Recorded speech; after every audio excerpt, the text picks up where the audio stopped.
Gracias a todos. Vamos a dar comienzo a la audiencia final de la competencia internacional de arbitraje. El día de hoy el Estado de Feudalia va a estar representado por la Pontificia Universidad Católica de Chile.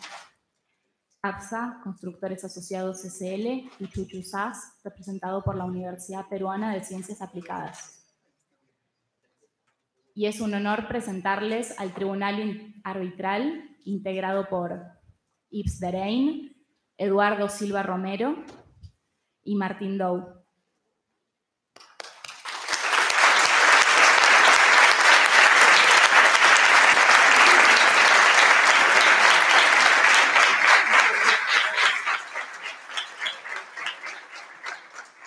El señor Yves Derain es árbitro internacional, socio fundador de Derain Garabi, ex secretario general de la Corte de Arbitraje de la CCI, presidente del ICC Institute of War Business Law desde el año 2010.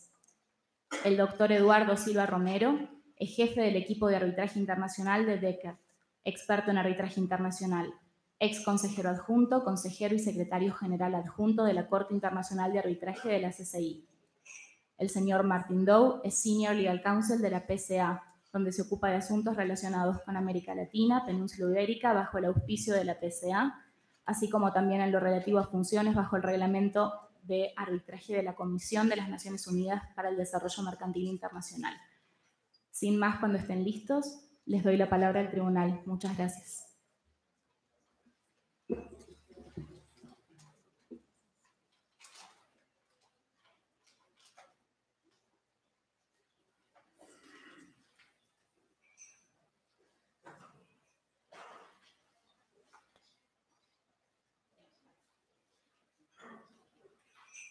Bien, buenos días a todos. Vamos a empezar esta final de la competencia con tal gusto de estar aquí en esta famosa Universidad del Rosario. No estamos en el Colegio Mayor de Nuestra Señora del Rosario, que va a cumplir 365 años dentro de poco tiempo, lo que significa 365 días cuadrados, si eso existe, pero la idea de pasar con ustedes un día cuadrado me gusta mucho. Eso dicho, podemos empezar. Lo que quisiéramos saber si las partes acordaron un schedule, una división del tiempo. En efecto, señores árbitros, los abogados de las partes hemos llegado a un acuerdo respecto a la distribución de los tiempos. Se tocarán primero los temas de forma por un lapso de 13 minutos, iniciando la parte demandada, y con una réplica y dúplica de 2 minutos. Posteriormente se tocarán los temas de fondo por el mismo tiempo, 13 minutos, iniciando la parte demandante y 2 minutos de réplica y dúplica. Gracias. Antes de empezar, no sé si las partes, alguna de ellas tiene un problema de procedimiento que mencionar, una queja alguna sobre lo que se pasó en este arbitraje hasta ahora.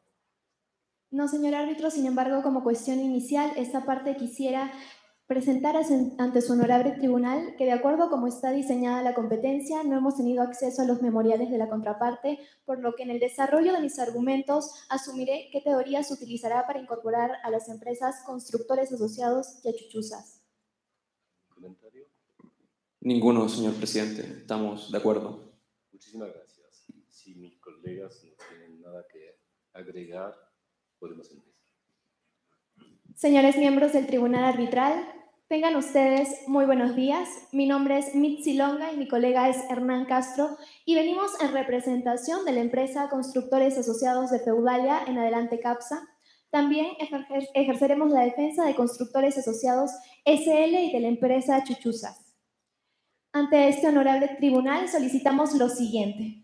En primer lugar, que se declare incompetente para conocer la presente controversia que ha sido entablada por el Ministerio de Transportes de Feudalia contra la empresa CAPSA, Constructores Asociados y Chuchusas. En segundo lugar, solicitamos que declare que la materia que pretende ser sometida a este arbitraje es una materia inarbitrable. En el supuesto negado que su honorable tribunal llegase a la conclusión de que se trata de una materia arbitrable, solicitamos que se suspenda este proceso arbitral hasta que se llegue a una sentencia en el proceso penal iniciado ante el Tribunal del Primer Circuito de Feudalia, por existir un tema de prejudicialidad. Antes de iniciar, señores árbitros, con los argumentos que sustentan nuestra posición, es muy importante tener en cuenta de qué trata este caso. Y este caso, señores árbitros, trata de una parte que pretende incorporar a la mesa un par de ases que no forman parte del mazo y que, señores, ha guardado bajo su manga. El Ministerio de Transportes de Feudalia pretende incorporar a la empresa Constructores Asociados y a Chuchuzas a esta controversia y estos no manifestaron su consentimiento para ser parte de este arbitraje. A lo largo de mi exposición demostraré que Constructores Asociados no es parte de este arbitraje, que Chuchuzas tampoco es parte de este arbitraje y que finalmente la materia que pretende someterse a este arbitraje es una materia inarbitrable. Pasemos entonces al primer punto de nuestra argumentación, y es que la empresa Constructores Asociados no es parte de este arbitraje. Señores árbitros, quienes firmaron el contrato de construcción, cuyo supuesto incumplimiento reclama la contraparte, han sido las empresas Constructores Asociados de Feudalia y el Ministerio de Transportes. Estas son las dos únicas partes que se sometieron a este acuerdo arbitral. Tal y como afirma la doctrina y el profesor Roque Caivano, los contratos solo obligan y producen efectos entre las partes. En el caso del acuerdo arbitral en particular, este principio tiene como propósito evitar que alguien, sin haber expresado su consentimiento, sea forzado a dirimir determinadas controversias por arbitraje, siendo paralelamente obligado a resignar la competencia de los tribunales judiciales. Es cierto, señores árbitros, que existen excepciones para incorporar a partes que no firmaron un acuerdo arbitral. Sin embargo, se trata de excepciones que no pueden ser aplicadas de manera automática y que requieren que se tenga certeza sobre ciertos hechos.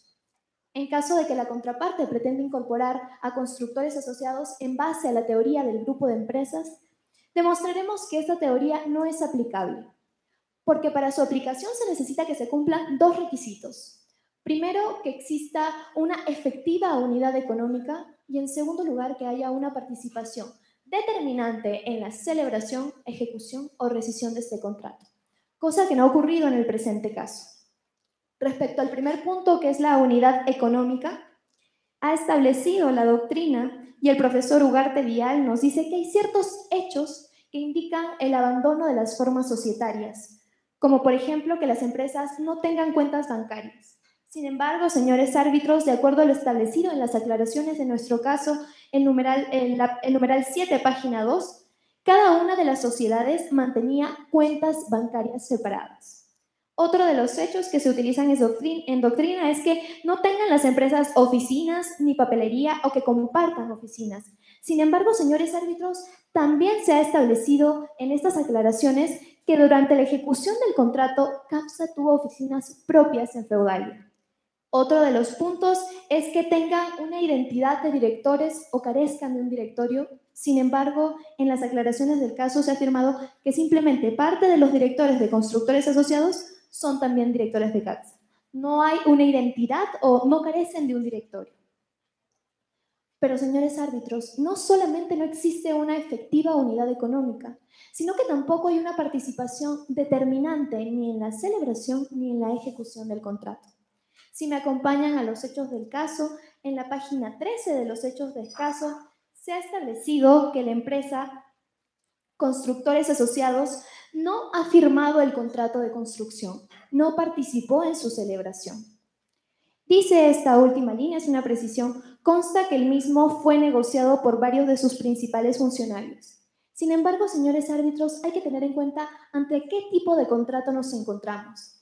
Estamos ante un contrato administrativo, un proceso de licitación, en el que en realidad no existe una efectiva negociación. Y tal y como afirma la ley de contrataciones aplicable al presente caso, hay una etapa de aclaraciones, hay una etapa en que las partes formulan ciertas consultas, pero en finalidad es el Estado el que decide si acepta o no estas aclaraciones o estos comentarios hechos por la entidad.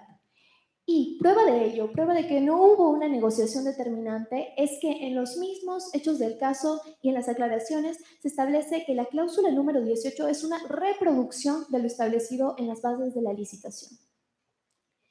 Y, señores árbitros, es así que hemos arribado a la primera conclusión, que no es aplicable a este caso la teoría del grupo de sociedades. y tampoco es aplicable para atraer a constructores asociados la teoría de levantamiento del velo societario, porque, señores árbitros, esta teoría es un remedio de excepción. Y como implica aniquilar la personalidad jurídica, requiere de certeza de que se configuró un fraude. Y en este caso no existió ningún fraude en la constitución de la empresa Constructores Asociados.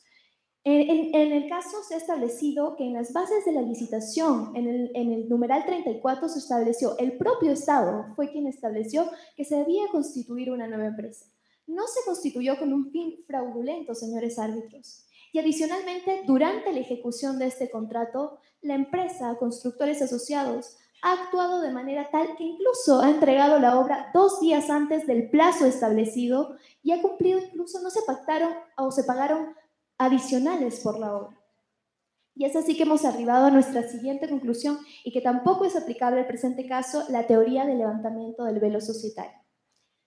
Y por tal, señores árbitros, no es posible que la empresa Constructores Asociados sea parte de este arbitraje. Respecto a la empresa Chuchusas, se ha establecido en los hechos del caso, en el numeral 13, que el señor Chu también firmó el contrato de construcción como testigo y garante de la experiencia del constructor. Señores árbitros, se establece que fue el señor Chu. No se indicó que en representación de la empresa Chuchusas habría participado como testigo y garante. Sin embargo, en caso a este tribunal arbitral llegase a la conclusión de que fue en representación de la empresa, es importante tener en consideración qué tipo de declaración hizo. Fue un testigo y garante de la experiencia del constructor. Estamos hablando, señores árbitros, que en la ley aplicable de contrataciones hay ciertos tipos de idoneidad. Y el del punto A se establece una idoneidad relativa a las cualificaciones personales, a las cualificaciones técnicas. Y existe un punto distinto que habla respecto a la idoneidad para cumplir con alguna declaración o no haber sido condenados por algún tema adicional penal. En este caso se garantizó el primer punto, señores árbitros, el tema profesional, la experiencia técnica, no lo relacionado a la cláusula número 18. Y también es importante analizar la cláusula arbitral contenida en el contrato de consultoría, que en caso de que la contraparte pretenda afirmar de que se trata de un consentimiento implícito para participar en este arbitraje.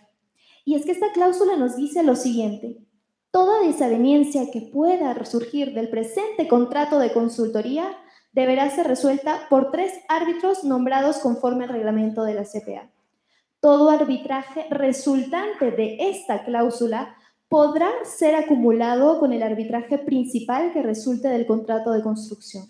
En realidad, señores árbitros, está hablando de la posibilidad de que podrá ser acumulado un arbitraje iniciado del contrato de consultoría, que en este caso no existe. Esta es una cláusula que pacta la posibilidad de consolidar arbitraje. Sin embargo, no es posible fusionar ningún arbitraje porque no hay uno iniciado respecto del contrato de consultoría. Y es así que hemos llegado a nuestra siguiente conclusión, y es que la empresa Chuchusas tampoco es parte de este arbitraje.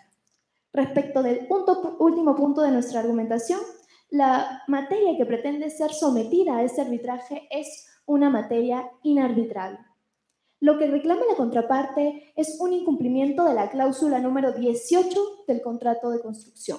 Supuesto incumplimiento, señores árbitros, que en realidad debe tener en consideración cómo se interpreta esta cláusula número 18. Y la cláusula 18 tiene un contenido que está enmarcado en los tratados internacionales que han suscrito los estados. Y estos tratados internacionales realizan una serie de recomendaciones para evitar temas de corrupción. Y es en este contexto, en estos tratados internacionales como marco, y adicionalmente tomando en cuenta que no existía, de acuerdo con los hechos del caso, responsabilidad penal para las personas jurídicas, que las partes quisieron contractualizar una cláusula de anticorrupción en la que se establecía que las personas jurídicas iban a ser responsables si realizaban ciertas conductas prohibidas. Y teniendo en cuenta que se trata de una cláusula anticorrupción, señores árbitros, y que la ley de arbitraje aplicable al presente caso ha establecido que no son arbitrables las materias relativas a los asuntos penales, y la corrupción es un tema penal, un asunto relativo a un tema penal, señores árbitros. Sin embargo, si este tribunal llegase a la conclusión de que se trata de una materia arbitrable, es importante tener en cuenta que hay un proceso penal iniciado ante el Tribunal del Primer Circuito de lo Criminal de Feudalia. Y si bien es cierto, señores árbitros, no hay una completa o no se ha establecido con claridad en los hechos del caso que existe una completa identidad de partes, los hechos que van a ser discutidos en ese proceso penal tienen una influencia determinante en lo que su honorable tribunal decidirá. Justamente porque se va a determinar si se configuraron estos actos en el marco de corrupción en el proceso penal y este tribunal tendría que llegar a la conclusión de que ocurrieron actos de corrupción para poder dar lo pactado por cláusula penal si correspondiese. En tal sentido, señores árbitros, hemos arribado a nuestra última conclusión y es que la materia no es arbitrable. Solicitamos a su honorable tribunal que declare fundadas nuestras pretensiones.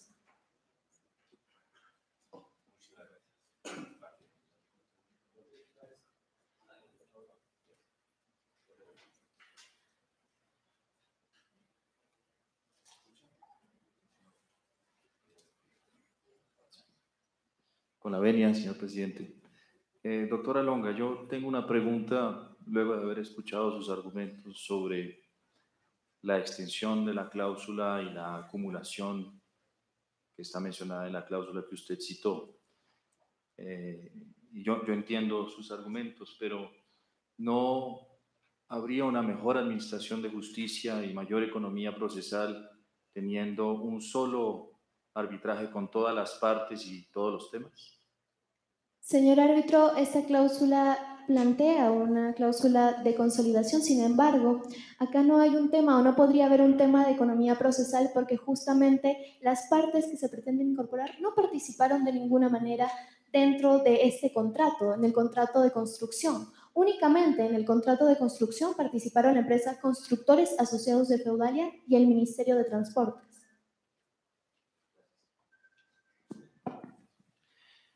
Tengo unas pocas preguntas puntuales.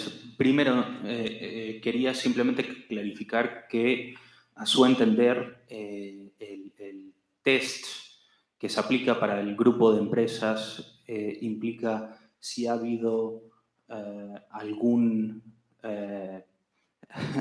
participación determinante en la negociación, conclusión o ejecución del contrato, que son alternativas. En efecto, señor árbitro. Segundo, ¿qué otro propósito, qué otros negocios lleva CAFSA que no sean este contrato puntual? De acuerdo con lo establecido en los hechos del caso, la empresa CAFSA fue constituida para realizar la construcción de la carretera de 6 carriles. Y no tiene ningún otro propósito que... No se ha detallado, señor árbitro, el objeto social de esta empresa, sin embargo, eso es lo que se estableció en los hechos del caso. Y por fin nos está pidiendo suspender el arbitraje hasta que concluya el proceso penal ahí. Y quería preguntarle si acepta que no habría efecto de cosa juzgada del proceso penal a las partes de este arbitraje. Sí, señor árbitro, en efecto, no habría cosa juzgada. Y ese proceso penal se lleva en Feudalia, mientras que este arbitraje tiene su sede en Mauritania. En efecto, señor árbitro, sin embargo, existen hechos que tienen una influencia determinante en el caso en discusión. Ok, muchas gracias. Bueno, parte demandante, por favor. Muchas gracias, señor presidente. Distinguidos árbitros, distinguida contradictora y público presente, muy buenos días. Como señalé, mi nombre es Luis Francisco Rodríguez y junto con mi compañero, el señor Smith, representamos al Ministerio de Transporte del Estado de Feudalia en el arbitraje iniciado contra las empresas CAFSA, Constructores Asociados SL y Chuchusas. Distinguido tribunal, como hemos escuchado a la parte demandada, ellas pretenden objetar la competencia de este tribunal sobre 3 ideas matrices. En primer lugar, que la cláusula compromisoria que nos convoca no alcanza a las partes no signatarias Constructores Asociados y Chuchusas. Que en segundo lugar, la materia sometida a su conocimiento no es arbitrable bajo la lex arbitri que rige en este procedimiento. y que por último y en subsidio, este tribunal debiera decretar la suspensión del procedimiento arbitral por la existencia de un procedimiento penal pendiente en el estado de feudalia. Distinguidos árbitros, las 3 solicitudes levantadas deben ser desechadas íntegramente y para demostrarlo me referiré a cada una de ellas por parte. En primer lugar, y con respecto a la objeción, con respecto a la jurisdicción razoné persona de este tribunal, la parte demandada señala que Constructores Asociados SL no es parte de este arbitraje porque no le es aplicable la teoría del grupo de compañías. Y en su alegato ella ha señalado que el requisito para que proceda el grupo de compañías es bien que exista una efectiva unidad económica y que adicionalmente la parte no signataria haya participado activamente, alternativamente, en la negociación del contrato o en la ejecución del mismo. Pero distinguido tribunal, los requisitos señalados por la parte demandada se cumplen a cabalidad en el presente caso. En primer lugar, y en cuanto al estándar legal de la efectiva unidad económica que la parte demandada pretende levantar, nosotros sostenemos que ese no es el estándar legal que la jurisprudencia arbitral ha señalado para entender que existe un grupo de compañías. Y en este sentido, me gustaría traer a la atención del tribunal el caso de la Cámara de Comercio Internacional 5894 del año 1991, en el cual existían 2 empresas francesas que suscribieron un contrato marco y después sus subsidiarias ejecutaron contratos accesorios a dicho contrato marco.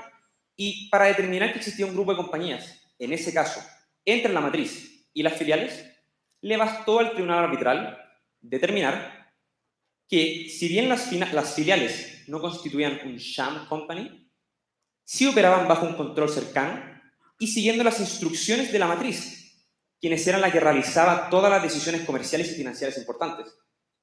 Distinguidos árbitros, en este presente caso, todas las decisiones financieras, económicas y operacionales del contrato de construcción han sido llevados a cabo por la matriz. Basta señalar que fue por las credenciales de la matriz que este contrato fue adjudicado y que CAPSA fue una empresa que recientemente fue constituida para el solo efecto de celebrar el contrato. Por lo que el primer requisito elevado por la parte demandada, nosotros entendemos, se entiende verificado. En segundo lugar, y con respecto a la participación de la parte no signataria en el íter contractual del contrato de construcción, me gustaría señalar que no solo la matriz ha participado activamente de la negociación del contrato, sino además de su ejecución. Y para despejar toda duda, la parte demandada basa su alegato en que el presente contrato sería un contrato de naturaleza administrativa y en virtud del cual no existiría negociación alguna para su perfeccionamiento. Pero la parte demandada olvida que la Ley de Contratación Pública de Feudalia, que rige el procedimiento de licitación de este caso, expresamente provee procedimientos de licitación con negociación consecutiva. Y es un hecho del caso que las partes han negociado por un mes completo las disposiciones del contrato de construcción. Y en dicha negociación fueron los principales funcionarios de la matriz y fueron los dueños de la matriz, junto con el director legal de la matriz, los que negociaron el contrato de construcción. Por lo que nosotros entendemos que la participación de la matriz en la negociación fue determinante. Y a mayor ahondamiento y para despejar toda duda, la matriz inclusive participó de la ejecución del contrato, ya que, como se desprende de los hechos, ella transfirió know-how y transfirió personal para que la obra pudiera terminar a tiempo, como lo señala el punto número 15 de los hechos del caso. Por lo que los 2 requisitos legales levantados por la parte demandada se cumplen a cabalidad. Y con respecto a la alegación del levantamiento del velo corporativo, esta parte demandante no procederá a hacer dicha alegación, por lo que las objeciones levantadas por la parte demandada se deben entender desestimadas.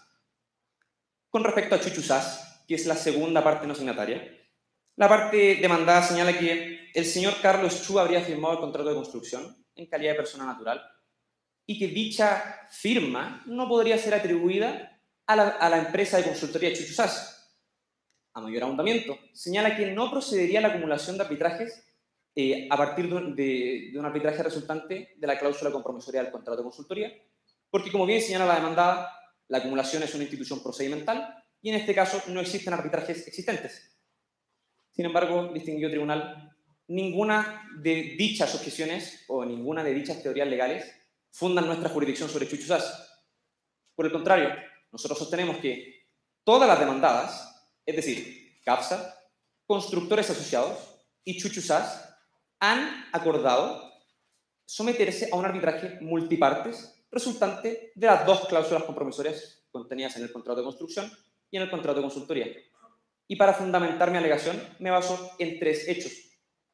En primer lugar, debemos recordar que las dos cláusulas compromisorias que nos convocan son compatibles en los 3 requisitos legales que la jurisprudencia ha considerado relevante para proceder a un arbitraje multipartes, que son las reglas institucionales, que son las de la Corte Permanente de Arbitraje del año 2012, la sede del arbitraje, que sería la ciudad de Peonía Marmitania, y que por último, la ley aplicable al fondo es la misma, en cuanto ambos contratos se encuentran regidos por los principios UNIDROIT sobre contratos comerciales internacionales.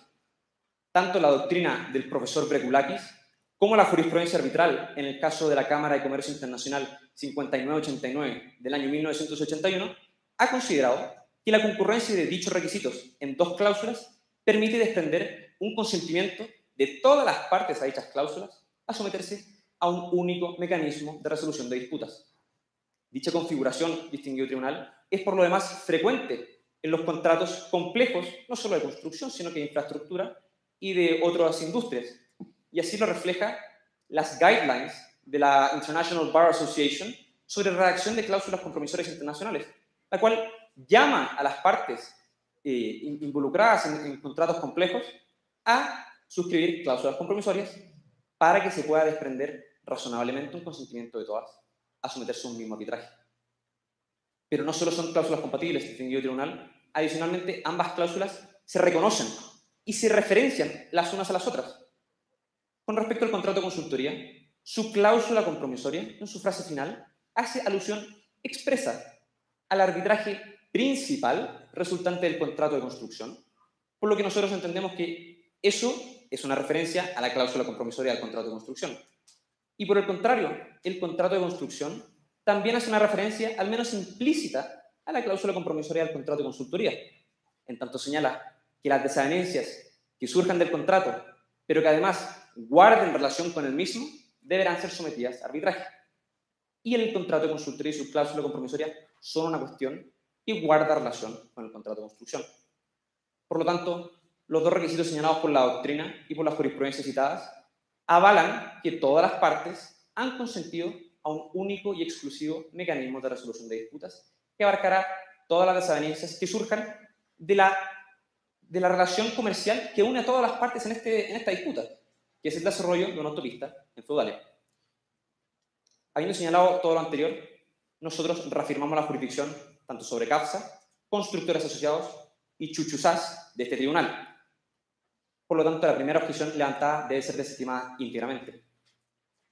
En segundo lugar, y con respecto a la segunda objeción en cuanto a la inarbitrabilidad de la disputa, la parte demandada señala que esta disputa sería inarbitrable en tanto versaría sobre asuntos penales, en directa contravención con la lex arbitri que rige este arbitraje, que sería el artículo 1, párrafo 5 de la ley de arbitraje de Marmitania.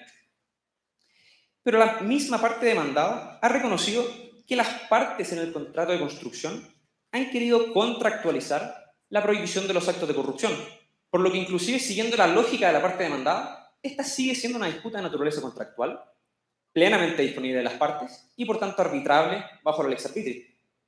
Pero la verdad de las cosas, distinguido tribunal, es que este no es un caso de asuntos penales y mucho menos de corrupción. Por el contrario, acá la disputa, como señalé, versa exclusivamente en un incumplimiento contractual de una cláusula en un contrato cuyo incumplimiento se verifica por los requisitos objetivos que en ella se encuentran. Y no puede pretenderse por la parte demandada que este tribunal iría a decretar la constitución de un delito o la verificación de los elementos de un delito, porque simplemente no es lo que nosotros le estamos pidiendo. Por lo tanto, la segunda objeción levantada por la parte demandada debe ser desestimada en cuanto la disputa sometida a su conocimiento es de libre disposición de las partes, en directa armonía con el principio general de arbitrabilidad señalado en la lex arbitri. Y por último, la parte demandada solicita a este tribunal suspenda el procedimiento arbitral por la existencia de investigaciones penales actualmente llevadas a cabo contra los miembros del Comité de Licitaciones del Estado de Feudalia. Sin embargo, distinguido tribunal, no pueden suspender este arbitraje y este arbitraje debe proseguir, no obstante el procedimiento penal llevado a cabo en paralelo. En primer lugar, la parte demandada basa la suspensión del procedimiento en que los hechos que se están conociendo en el procedimiento penal tendrían influencia directa en este arbitraje. Y ese sería aparentemente el estándar legal que llevaría a cabo una suspensión del procedimiento. Pero no solo los hechos son distintos, sino que además ese no es el estándar legal de suspensión. En primer lugar, nuestra acción en cuanto al fondo, y sin querer adelantarme a los méritos, se basa única y exclusivamente en dos hechos. En primer lugar, la suscripción de un contrato de consultoría en el que se contiene el nombramiento de un agente. Y en segundo lugar, el pago de una comisión a dicho agente que haya estado relacionada con la adjudicación del contrato de construcción. Ninguno de esos dos hechos está puesto en duda o se le está imputando a los miembros del comité, por lo que de partida no existe identidad de hechos. Pero la regla de suspensión no es la regla general en arbitraje internacional. Y en este sentido me gustaría traer a la atención del tribunal el caso Megaphone, conocido por el Tribunal Federal Suizo en el año 2007, en el cual el Tribunal Federal reafirmó la jurisdicción de un tribunal a proseguir su arbitraje a pesar de la existencia de una investigación penal paralela, en la cual se investigaba el supuesto lavado de activos en que habrían incurrido las partes del arbitraje. El tribunal arbitral decidió proseguir con el arbitraje, no obstante las investigaciones, y el tribunal arbitral lo reafirmó por tres razones. En primer lugar, porque no existe regla procedimental alguna que mande a un tribunal arbitral a suspender un procedimiento. En este caso, ni la lex arbitrio, ni las reglas de la Corte Permanente de Arbitraje, ni el tenor literal de la cláusula compromisoria señalan al tribunal que deba suspender el procedimiento frente a procedimientos paralelos. En segundo lugar, el Tribunal Federal Suizo señaló que el tribunal goza de una amplia discreción para regular el procedimiento sometido a su conocimiento. Por lo tanto, queda a su discreción el suspender o no. Y por último, el Tribunal Federal Suizo señaló que, frente a la duda de si se debe suspender o no, lo que debe primar es el principio de la expedición, ya que, de suspenderse el procedimiento arbitral, podría llegarse a una inclusive denegación de justicia. Señor presidente, veo que mi tiempo ha acabado. ¿Podría concederme un minuto adicional para poder acabar mi alegato? Muchas gracias. Por lo tanto, y para resumir, este procedimiento arbitral no debe ser suspendido y debe proseguirse con el arbitraje. Esta disputa no es inarbitrable, ya que consiste en un mero incumplimiento contractual y, por lo demás, es plenamente disponible en las partes. Y por último, y en cuanto al consentimiento de las partes, todas ellas han consentido a un único mecanismo de resolución de disputas, por lo cual todas se deben entender haber consentido a la cláusula compromisoria que nos convoca. Y con eso concluye el alegato de la parte demandante. Muchas gracias.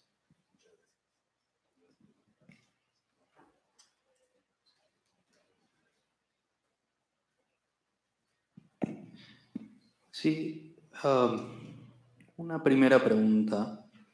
Si entiendo bien, básicamente en el tema de consolidación se apoya un poco en la buena fe, en lo que dio a entender la frase adicional que contiene el contrato de consultoría a su cliente en lo que sería una consolidación y que ahora no puede desmentir lo que básicamente ha dado a entender en ese sentido.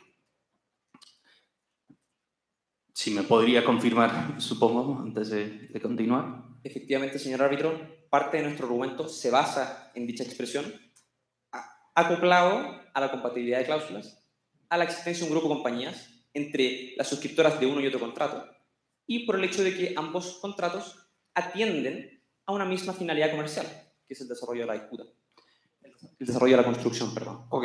La pregunta o la duda que se me surge es por qué no se aplicaría el mismo análisis a la disposición que requiere del establecimiento de una filial como ente jurídica separada dentro del contrato dentro del contexto de la licitación y el contrato de construcción. No pudiera la contraparte decir que de buena fe ha dado a entender que se van a tratar como entes distintas y no se van a tratar como una unidad económica como pretende la doctrina del grupo de compañías. Gracias, señor árbitro. Efectivamente, la parte demandada podría considerar que mandatos de buena fe impedirían a mi parte alegar lo señalado.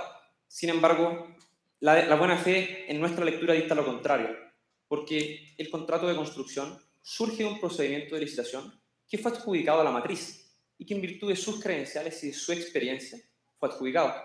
En nuestra lectura, la constitución de causa constituye un mero vehículo para cumplir una obligación formal de la base de la licitación. Pero el Ministerio de Transportes y el Estado de Feudales siempre entendió que estaba contratando con la matriz. Y a modo meramente ejemplar, hace 4 años atrás, en un caso no publicado, el destacado jurista Philip Pullman relató sobre un tribunal arbitral en la versión año 2017 de la Global Arbitration Review sobre Arbitration in Construction Law, señaló que un tribunal arbitral asumió la jurisdicción sobre una matriz, que tuvo que constituir una filial por obligación legal, porque en dicho caso la matriz había dado garantías en la fase precontractual de ciertas obligaciones que se debían cumplir a futuro.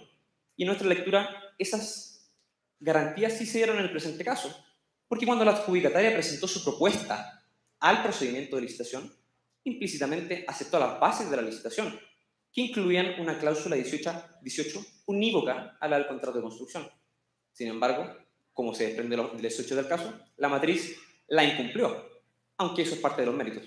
Por lo tanto, la constitución de una filial por una obligación legal no ha obstado a tribunales arbitrales en el pasado a asumir jurisdicción sobre una matriz. En este caso, el tribunal arbitral tampoco debiera entender que la obsta. Muchas gracias. Una segunda pregunta ahí. Si entiendo bien, no está alegando que se trata de un asunto penal, niega que es un asunto penal, y que se trata simplemente de aplicar la cláusula 18 del contrato de construcción, un tema puramente comercial contractual entre las partes, y que, por tanto, ha recibido su cliente una obra que vale los 480 millones de dólares y que solamente por incumplimiento de esta cláusula precisa, no por un perjuicio ajeno que está reclamando los 24 millones de dólares según el contrato o según se pagaron el contrato de consultoría. ¿Es correcto eso hasta ahora? Es correcto parcialmente, señor árbitro. Y si me permitiría adelantarme un poco los méritos de la disputa para presentar las acciones que queremos deducir en este arbitraje, quizá quedaría mayor claridad respecto a la procedencia de ellas o no. Bueno, quizás puedo simplemente plantearle la pregunta y la duda que me surge, es que si eso fuera correcto, ¿cómo es entonces que se cumple el artículo 7.4.13 del reglamento UNIDROIT que restringe las disposiciones sobre el pago estipulado por el incumplimiento? Es decir, ¿por qué no se excluiría la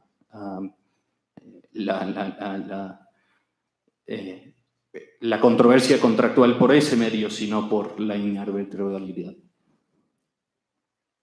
Para saber si la entendí bien, señor árbitro, la pregunta es si es que el incumplimiento de la cláusula 18 implicaría cuestiones penales per se. No, que si no es penal, que no hay otra base que pudiera dar a un resultado que también es inarbitrable según una disposición obligatoria del reglamento de los principios UNIDROIT. Señor árbitro, con respecto a la arbitrabilidad, nosotros no creemos que los principios UNIDROIT sean la ley que debe aplicarse a la determinación de la arbitrabilidad.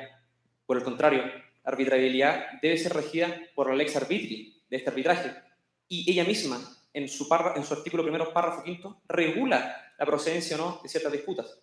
Los principios UNIDROIT han sido convenidos por las partes solo para dirimir la disputa en cuanto al fondo, por lo que no creemos que la parte demandada pueda levantar una objeción de inarbitrabilidad basado en la ley aplicable al fondo, porque ciertamente no es la ley aplicable a la arbitrabilidad.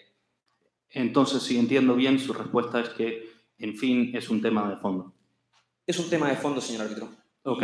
Ojalá que su colega quizás entonces pueda responder sobre el fondo cuando lleguemos. Gracias, señor árbitro.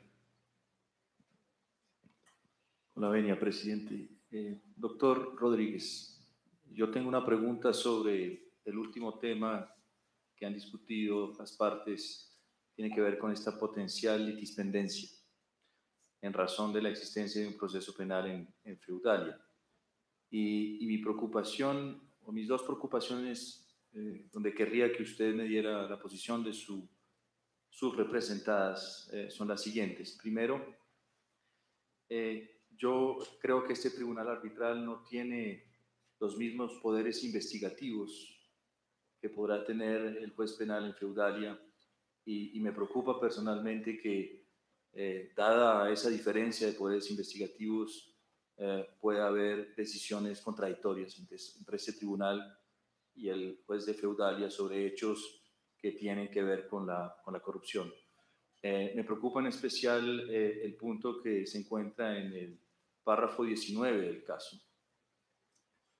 donde al parecer ya el juez de Feudalia tiene una prueba importante que puede llevar a ciertas conclusiones.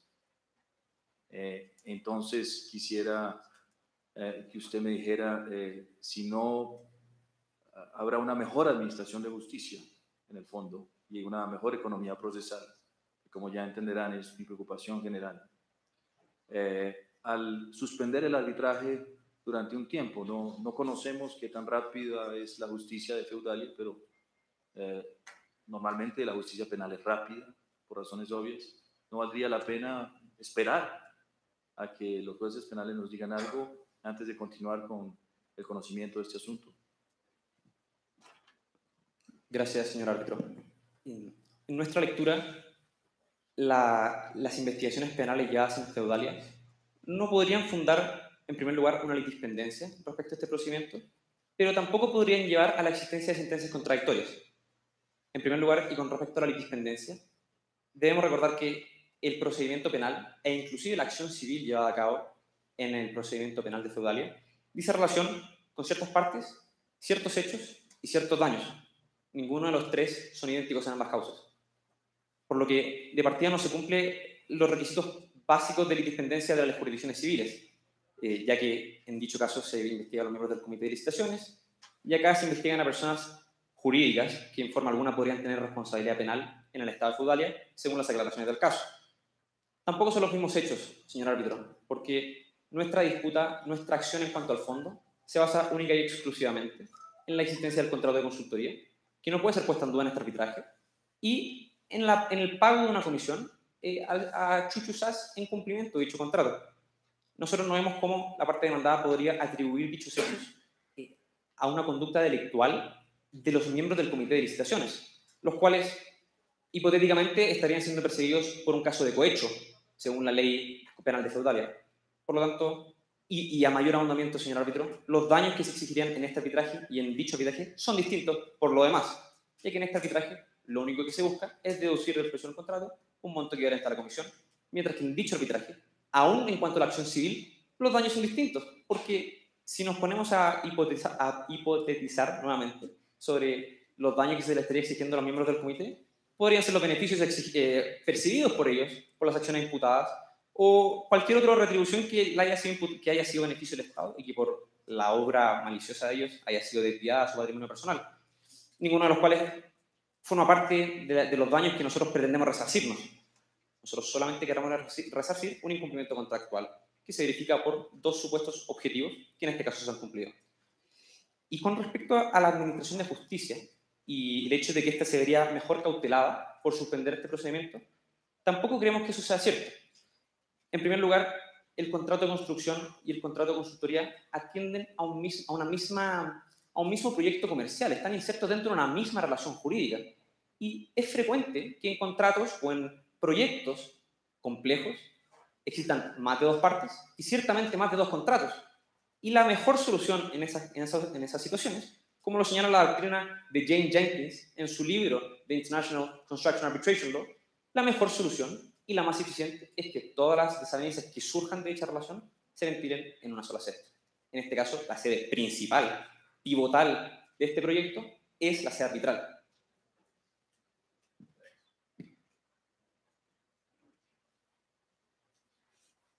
Bueno, yo quisiera una aclaración. Yo quisiera entender directamente cuál es la base de su acción contra constructores asociados y Chuchu SAS. La competencia, la jurisdicción que podríamos tener está basada en el hecho de que, en base a varias teorías, esas dos partes, constructores asociados y Chuchu SAS, se volvieron en partes al contrato, a la cláusula de arbitraje o a ambos. Gracias, señor presidente. En primer lugar, y con respecto a la jurisdicción, para ir por partes, la conducta de constructores asociados y Chuchu SAS dice relación con su consentimiento a la cláusula compromisoria del contrato de construcción, que debe entenderse como un contrato separado en virtud del artículo 16 de la Lex Arbitri. Y con respecto al fundamento de nuestra acción, ella se basa, con respecto a constructores asociados, en que esta es una parte genuina del contrato de construcción y que por tanto le son imputables ciertas obligaciones que pasaremos a demostrar. Y con respecto a Chuchu SAS, la conducta de Chuchu SAS en el presente caso ha concurrido al incumplimiento de las constructoras. Y en cuanto a su involucramiento y en cuanto a su concurrencia, nosotros desprendemos una acción extracontractual emanada del incumplimiento contractual del contrato de construcción. En nuestra lectura, ambas acciones son procedentes y no están viciadas por una cuestión de inarbitrabilidad. En primer lugar, porque las acciones contractuales e inclusive las extracontractuales son admitidamente procedentes en un arbitraje comercial internacional. Y en segundo lugar, porque la base en que se sustentan dichas acciones, al contrario de lo que señala la demandada, no consisten o no suponen la verificación de un delito penal o de una conducta delictual. Por lo que, en nuestra lectura, señor presidente, dichas acciones no están viciadas por inarbitrabilidad.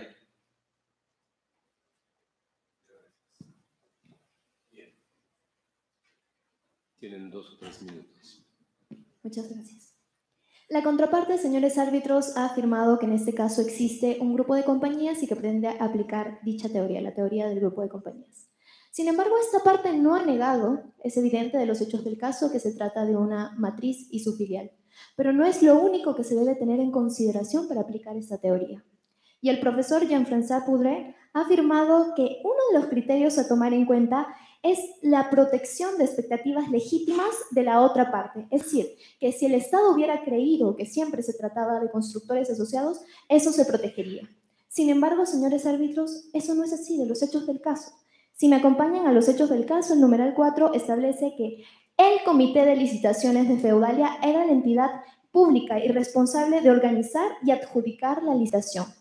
Es decir, en una primera fase estaban el Comité de Licitaciones y la empresa Constructores Asociados. Y para la firma del contrato, el propio Estado planteó que era el Ministerio de Transportes y la empresa Constructores Asociados de Feudalia la que iba a firmar el contrato.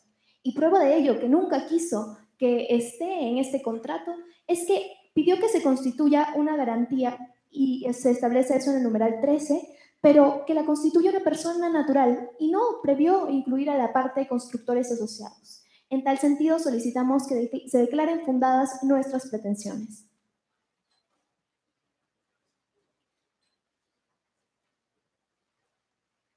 Señor presidente, con respecto a la réplica levantada por la parte demandada, las partes demandantes tienen 2 puntos de dúplica.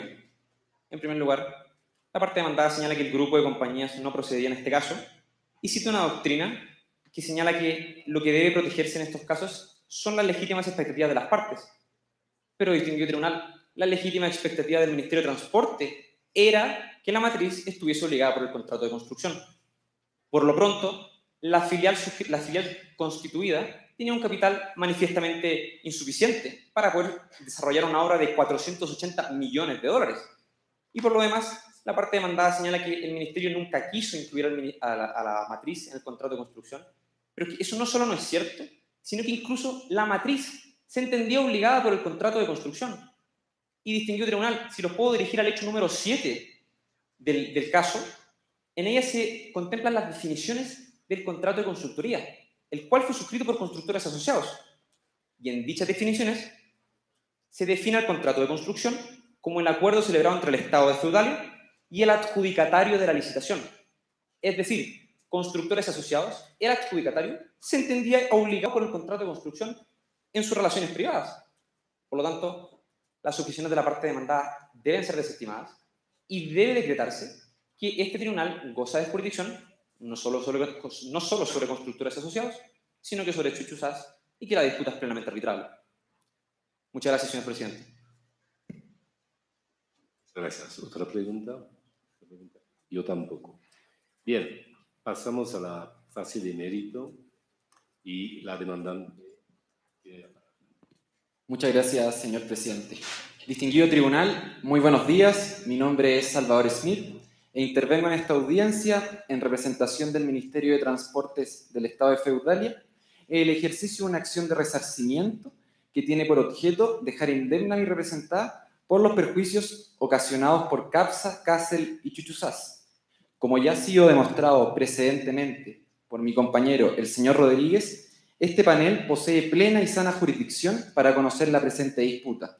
De igual manera, y recordando que la ley de fondo aplicable son los principios UNIDROIT, quedará demostrado a lo largo de este alegato, en primer lugar, que existió un incumplimiento contractual por parte de CAPSA y constructores asociados, que ha existido un ilícito civil respecto de Chuchuzas, que se ha producido un daño y que todas las demandadas deben responder solidariamente a fin de dejar indemne a mi representada.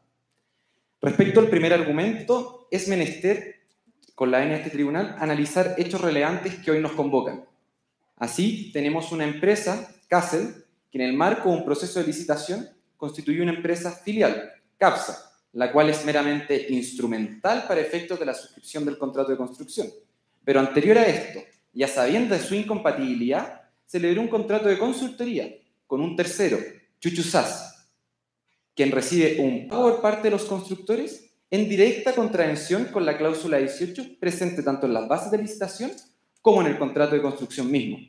De esta manera, distinguido tribunal, se configura el incumplimiento contractual por haber nombrado a una persona que recibe un pago relacionado con la adjudicación del contrato de construcción en directa contravención con el párrafo segundo de la cláusula 18, en particular con su literal segundo.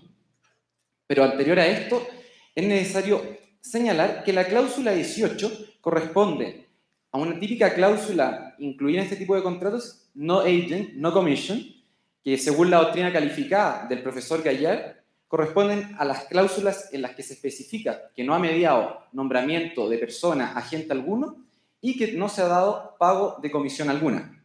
De esta manera se configura claramente el incumplimiento contractual, dado que hay que recordar que el contrato de consultoría tiene por objeto realizar por el consultor todas las medidas necesarias que estén a su alcance para obtener la adjudicación del contrato de construcción y establece en su misma cláusula segunda una disposición que se denomina comisión en el caso de que dichas medidas fuesen determinantes equivalente a un 5% del contrato. De esta manera, claramente se cumplen los dos supuestos para que proceda el incumplimiento contractual, dado que ha existido un nombramiento de un agente Chuchuzas y ha existido el pago de una comisión, como bien consta en la aclaración número 3 de los hechos del caso. Y esto ha sido reconocido por la propia jurisprudencia arbitral, por ejemplo, en el laudo arbitral de las fragatas de Taiwán, en la que existía una misma cláusula, no agent, no commission, y en la que el tribunal declaró que existió un incumplimiento contractual simplemente por haber existido el nombramiento de una persona y el pago de una comisión. De esta manera, se configura el incumplimiento contractual en primer lugar respecto de CAPSA por haber declarado y ser garante en virtud de la cláusula 18 de una conducta anterior de su matriz que claramente se infringe en virtud del contrato de consultoría. Ahora bien, respecto de Casel, es necesario señalar de manera preliminar que ella también es parte del contrato de construcción y para eso hay que tener presente los siguientes antecedentes. CAPSA no es más que una mera instrumentalidad, es decir, que simplemente su constitución corresponde a efectos de la suscripción del contrato de construcción, lo que viene a despejar toda duda que pudiese fundar la contraparte de que regiría el principio general, que es la limitación de responsabilidad mediante ente societario, dado que en este caso simplemente es un requisito para poder celebrar el contrato de construcción. En segundo lugar, hay que analizar la envergadura del control que tiene Casel respecto de CAPSA, y esto es que en la participación de la propiedad Cassel es dueño del 98% de sus acciones y el 2% restante, los dueños son los hermanos obligados, quienes a su vez son los dueños de Cassel. En segundo lugar, respecto a la estructura social, vemos que ambas sociedades comparten directorios, lo que facilita la instrumentalización de la filial por parte de la matriz. Y finalmente vemos también cómo el rol determinante que tiene la matriz en la ejecución del proyecto, transmitiendo personal y know-how para cumplir con la ejecución del contrato de construcción. Y así se cumple el requisito que ha sido establecido por la jurisprudencia arbitral para transformar en parte genuina un contrato a quien no lo suscribe. Esto ha sido reconocido en el laudo arbitral número 5103 de la Cámara de Comercio Internacional, en el que se le atribuía el carácter de parte genuina y por ende deudor por haber tenido una participación a lo largo de todo el íter contractual en la que se manifiestan los intereses del grupo. En este caso, resulta evidente que Cassel ha participado tanto en la licitación, en la negociación y en la posterior ejecución. Por ende, se cumplen los requisitos establecidos para que sea un efectivo deudor del contrato de construcción y que por ende se le sea aplicable la cláusula 18 contenida en él, que claramente se infringe por la celebración del contrato de consultoría. De esta manera, Tribunal Arbitral, una vez precisado y configurado el incumplimiento contractual de la cláusula 18, procede claramente el remedio contractual establecido en su párrafo tercero en caso de que se contravenga, que corresponde a deducir un monto equivalente a la comisión pagada. De esta manera, distinguido tribunal, una vez configurado el incumplimiento contractual, pasará a demostrar cómo los actos de Chuchusas configuran un ilícito civil, en particular la interferencia a un tercero en un contrato ajeno.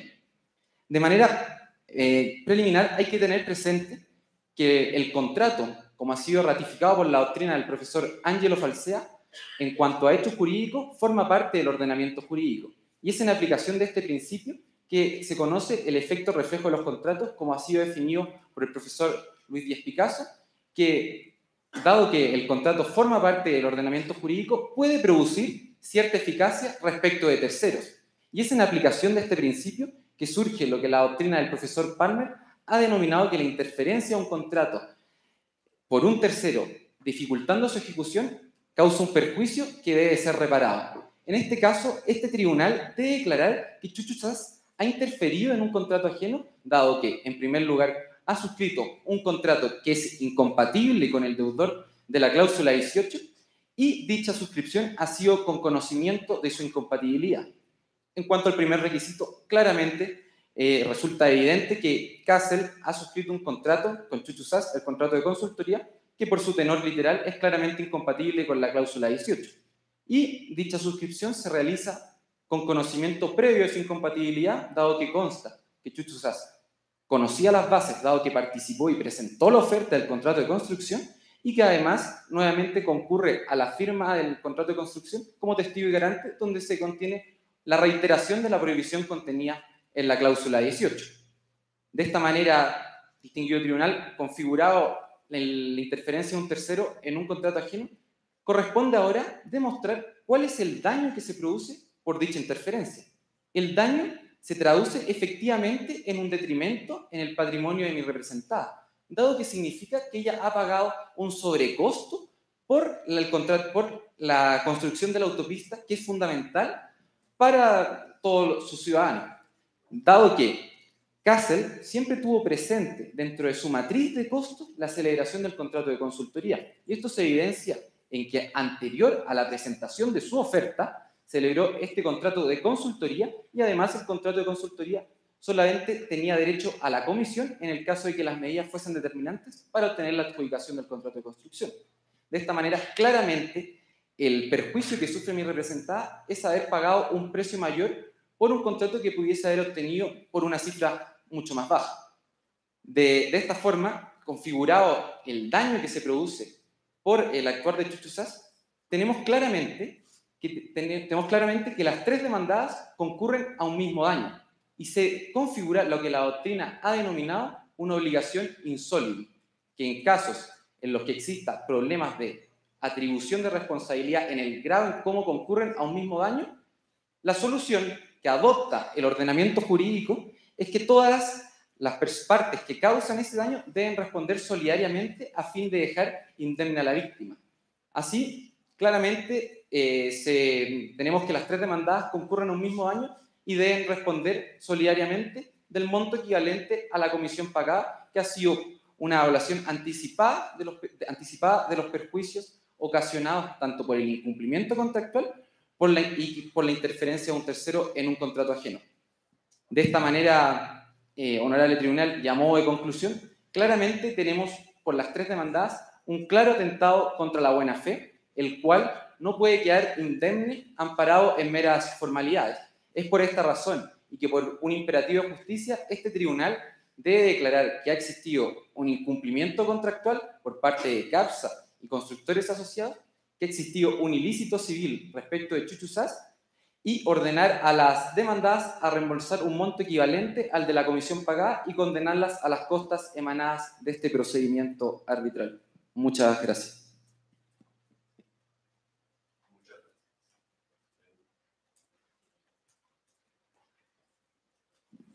Gracias, presidente. Sí, doctor Smith, yo tenía una pregunta sobre el tema del incumplimiento de la cláusula 18 y no sin perjuicio de lo que vaya a alegar vayan a alegar las partes demandadas. Es un poco extraño que cuando, por lo menos potencialmente, dependiendo de lo que decía la justicia de Feudalia o decía este tribunal, si hubo acciones de corrupción, ¿cómo es posible que si quien aceptó esas ofertas ilícitas fueron funcionarios del Estado, ahora el Estado pueda prevalecerse de esas acciones alegando un incumplimiento?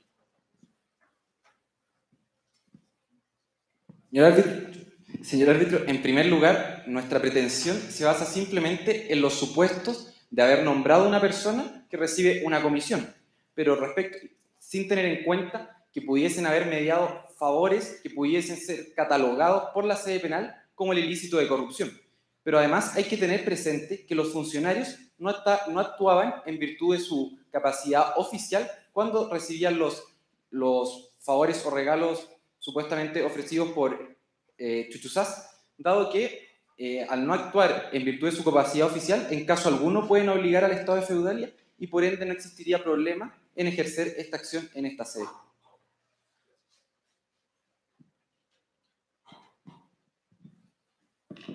Muchas gracias. Doctor Smith, solamente una pregunta que surge precisamente de esa respuesta. ¿En qué situación de corrupción estaría actuando el funcionario del Estado en su capacidad oficial? ¿O por la forma en que lo acaba de configurar, por ser corrupción, necesariamente y automáticamente implica que no está actuando como funcionario de Estado, sino como de privado? Señor árbitro, claramente que cuando un funcionario recibe un favor que puede ser catalogado como corrupción, evidentemente no puede estar obligando a su Estado, dado que eso significaría que ningún Estado, en caso de sufrir corrupción, pudiese ejercer los derechos que son conferidos por los mismos convenciones vigentes, que podría ser la Convención de las Naciones Unidas contra la Corrupción y la Convención Interamericana contra la Corrupción, para ejercer los derechos conferidos para eliminar y obtener una indemnización de los actos corruptos. Así que, en efecto, la respuesta a la pregunta inicial del doctor Silva Romero es que en ningún caso estaría jamás el Estado prevaleciéndose de los actos corruptos, porque, por definición, no son actos de funcionarios públicos. Señor árbitro, para ser más preciso, solamente cuando el funcionario no esté actuando en virtud de su capacidad oficial, en virtud del artículo 7 de la responsabilidad del Estado. Ok. Y si entiendo bien, ha alegado que su cliente ha sufrido un daño, un perjuicio igual al monto de la comisión que se pagó al señor Chu. ahí, que creo que responde a mi pregunta anterior de los principios UNIDROIT que le planteé a su colega. Pero si me podría plantear en concreto en dónde en los hechos del caso se basa para decir que la obra no vale 480 millones de dólares, sino 455 por ahí, dada la aceptación de la obra que con mucho aplauso que ya ha invocado su contraparte. Señor árbitro, se desprende del caso de que el contrato de consultoría es previo a la presentación de la oferta por parte de constructores asociados. Por tanto, ellos, a la hora de presentar su oferta tendiente a obtener la adjudicación del contrato de construcción, tenían interiorizado dentro de sus costos el hecho de la aceleración de este contrato de consultoría, que se iba a pagar 24 millones de dólares y que en caso de que se adjudicara, iba a dar derecho a que se le pagara. Perdone, si le puedo interrumpir simplemente para clarificar. Creo que le entiendo la lógica, pero le estoy pidiendo la prueba. En el caso concreto, ¿es eso conjetura? ¿Es lógica? ¿En abstracto? ¿O me puede decir que en concreto hay algo que demuestre que hubieran licitado por 455 millones de dólares en lugar de 480? Simplemente es una conclusión razonable en virtud de los hechos del caso por la temporalidad entre la presentación de la oferta y la celebración del contrato de consultoría. Y además, esto ha sido reconocido por la propia jurisprudencia arbitral en el laudo arbitral número 10.518, en el que había una prohibición de nombrar a un intermediario tendiente a obtener la adjudicación del contrato, y dicho tribunal estableció que el daño en ese caso al menos equivaldría a la diferencia entre lo que efectivamente se pagó y lo que se hubiese pagado de no haber mediado la intermediación. Se descontó lo que recibió este tercero intermediario para obtener la adjudicación. Ok, muchas gracias. Bueno, parte de nada, por favor. Partes montadas. Buenos días, señores miembros del Tribunal Arbitral. Mi nombre es Hernán Castro y a mi cargo se encuentran los argumentos sustantivos de la presente controversia. Señores árbitros, nos encontramos frente a la ejecución de un contrato íntegro. Un contrato que tiene una obra entregada días antes del plazo fijado. Un contrato que además es ideal puesto que se ha entregado sin adicionales, como sucede en distintos casos, por ejemplo, el Teatro de Sydney o el túnel del Canal de la Mancha, que terminaron costando 5 veces más que lo planteado. Y sin embargo, el Estado de feudalia pretende, de una interpretación unilateral, de una cláusula preredactada por ellos mismos, obtener 24 millones de dólares. Señores árbitros, solicitamos que declaren infundado el pedido, puesto que nuestros patrocinados no han incumplido con la cláusula 18 y por lo tanto no corresponde la cláusula penal que se encuentra inmersa en la misma. Para entender si hubo un incumplimiento o no, señores árbitros, tenemos que saber cuáles son las obligaciones. ¿Quiénes estaban obligados? Tal como lo señaló la contraparte, es importante definir o es importante referirnos a las definiciones de los contratos. ¿Qué definió el contrato de construcción? El contrato de construcción, que se encuentra en el numeral 14, página 6, dijo lo siguiente. En las definiciones del contrato de construcción, el dueño de la obra era el Estado de feudal. 1.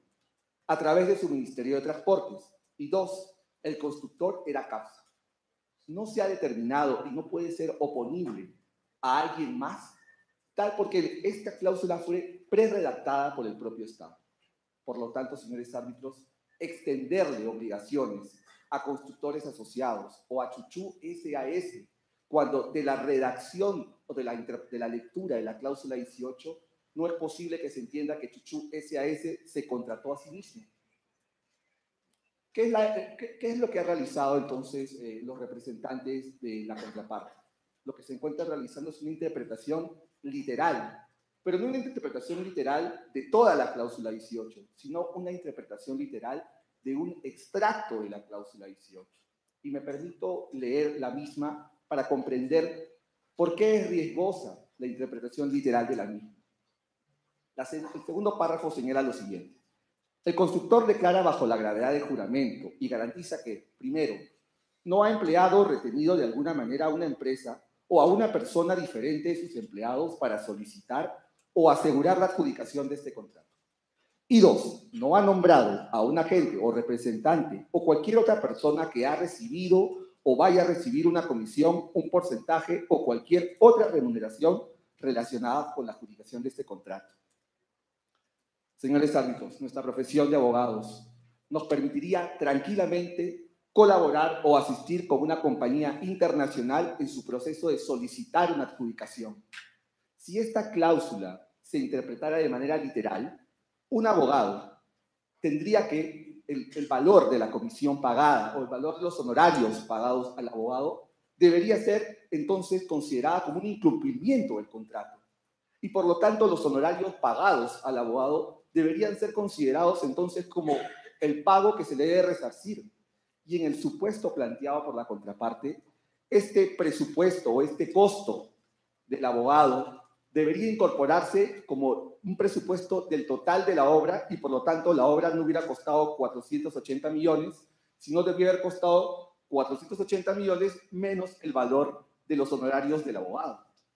Por eso, señores árbitros, la interpretación literal, al obtener estos resultados, que de acuerdo con los principios de razonabilidad y el principio del sentido común que rigen los principios unidad en su artículo 4.4, deben entenderse entonces como debemos darle un efecto real a la cláusula 18. Y la cláusula 18 parte con un párrafo marco que es una obligación.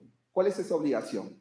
Ningún favor o regalo, bien sea directa o indirectamente, será otorgado de ninguna manera por el constructor a cualquiera de los directivos o empleados del dueño de la obra. Esta reproducción de la cláusula 18 o esta redacción de la cláusula 18 es un traslado de lo que sostienen distintas normativas internacionales contra la corrupción, que deben ser observadas por este tribunal, puesto que son parte del ordenamiento jurídico de Feudalia, que son la Ley Lucha contra la Corrupción de las Naciones Unidas y también Lucha contra la Corrupción de la OEA. Y por lo tanto, señores árbitros, siendo esta una cláusula que contiene una prohibición de favores o regalos, debe entenderse como una cláusula anticorrupción, y no una cláusula que prohíba actividades de consultoría o una actividad perfectamente natural y que actualmente, al momento de la contratación, por lo menos, el Estado de Feudalia no prohibía. Por lo tanto, señores árbitros, realizar una interpretación sistemática que se encuentra normada en el artículo 4.4 de los principios unidad, que señala lo siguiente: los términos y expresiones se interpretarán conforme a la totalidad del contrato o la declaración en la que aparezcan en su conjunto.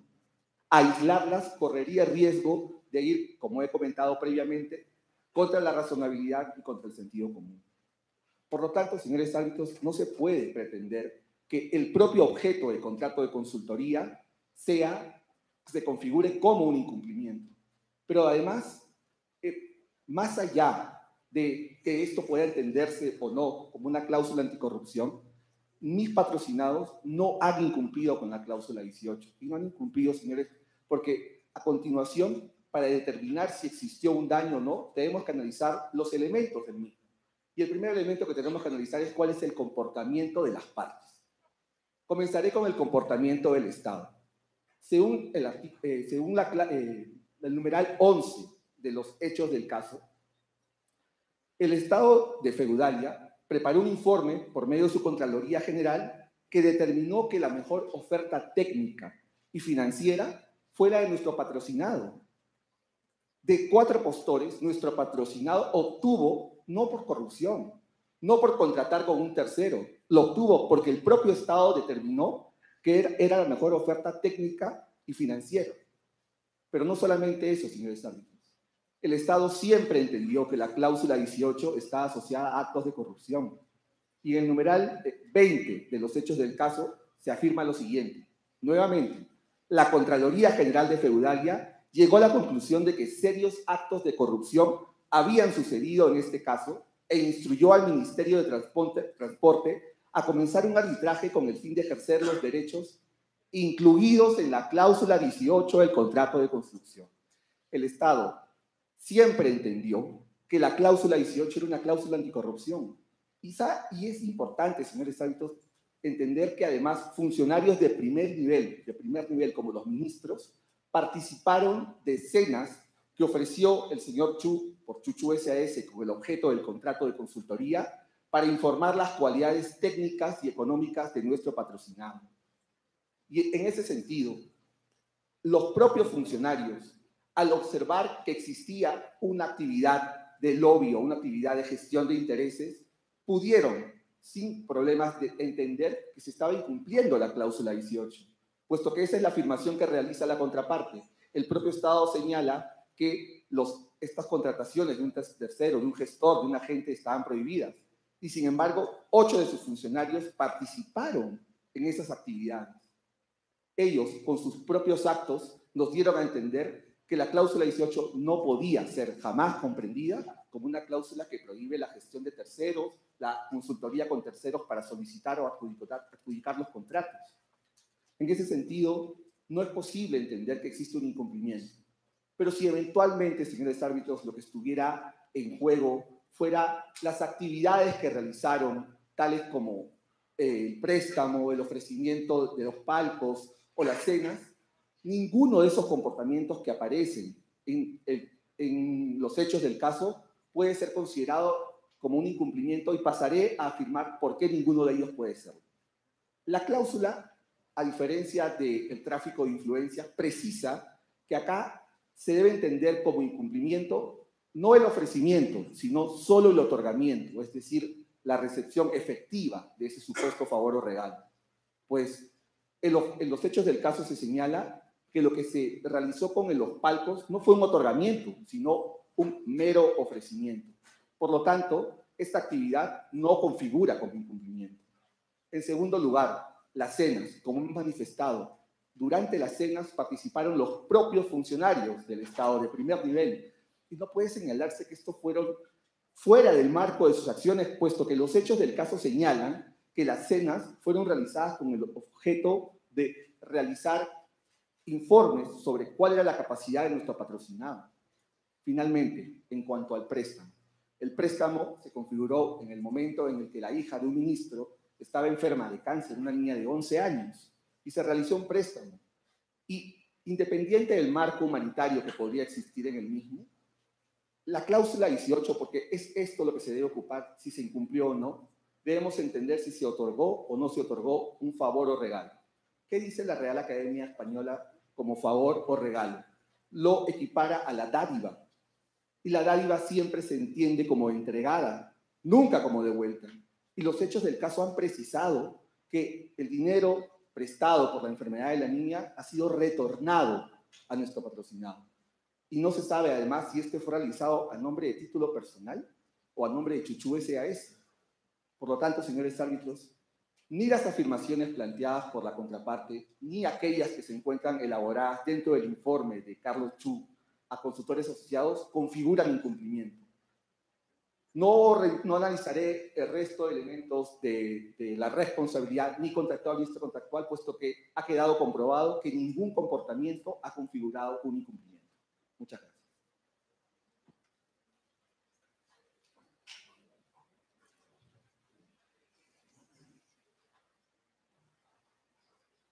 Gracias, presidente. Doctor Castro, una pregunta.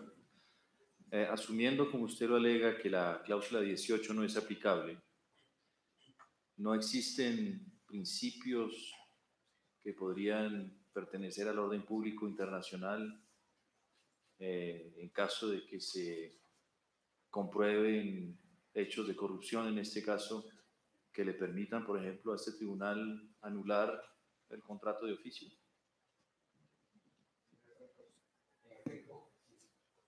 Si existiera actos de corrupción, existen instrumentos internacionales que permitirían a su honorable tribunal realizar lo indicado.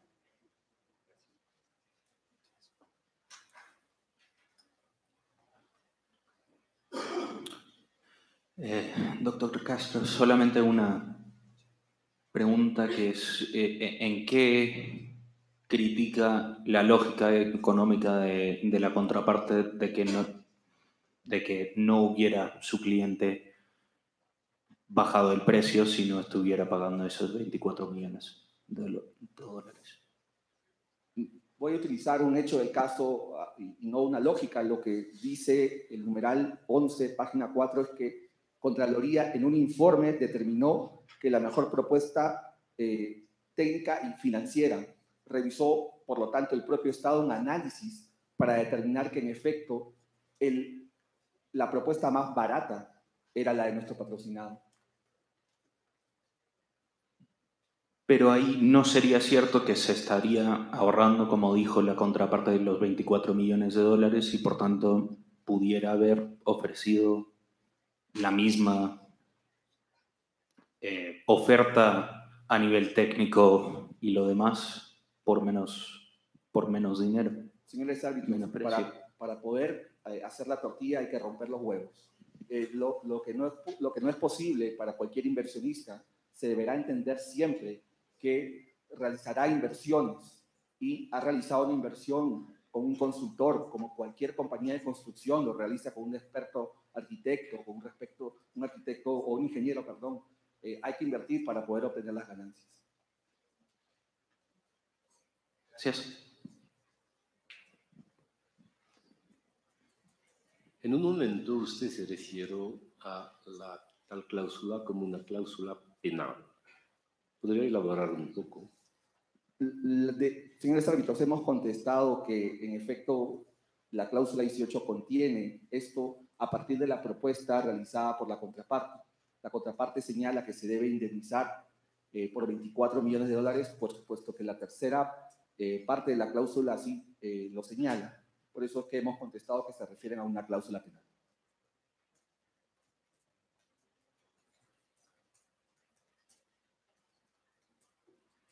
Y si así fuera la calificación correcta, ¿sería importante o no el problema de probar si se sufrió realmente un perjuicio o no? Según los principios unidad, el artículo 7.4.13, entendiendo que las partes cuantificaron un daño, lo que tendría que realizarse por los propios comentarios es aplicar finalmente frente al incumplimiento la cláusula penal.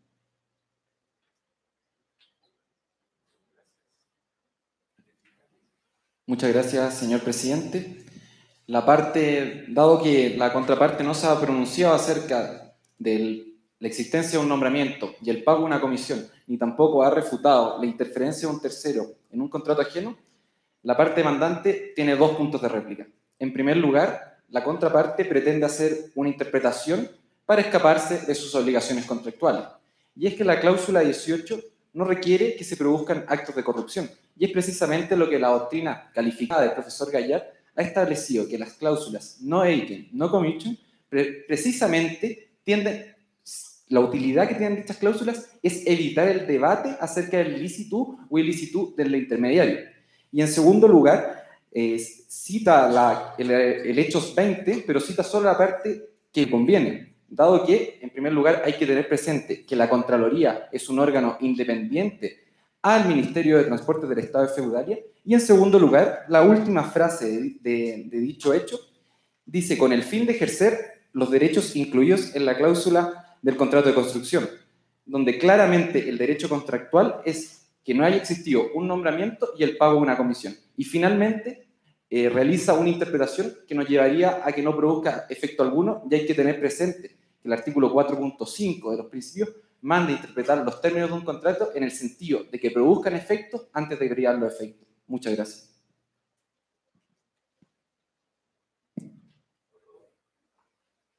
Señores miembros del Tribunal Arbitral, la cláusula puede producir efectos. Desafortunadamente hay actos como la coimas que producirían perfectamente el incumplimiento de la cláusula 18. Por lo tanto, la cláusula 18 podría surtir efectos frente a actos de corrupción, tales como un pago de coima. Señores árbitros, el Estado prerredactó el contrato de construcción. No buscó que se obligara a nuestra matriz a cumplir con el mismo. Participó de las actividades del gestor de intereses.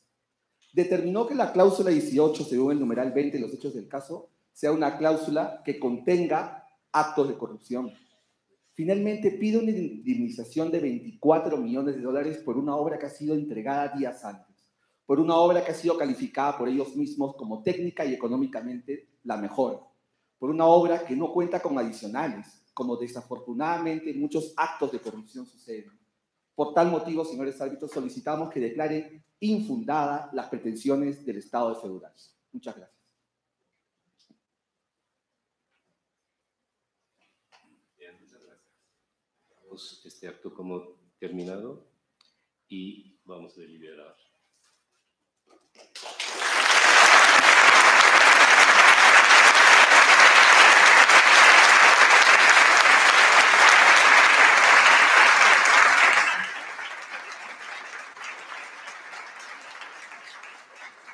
Muchas gracias. Invito a los miembros del tribunal a retirarse a deliberar.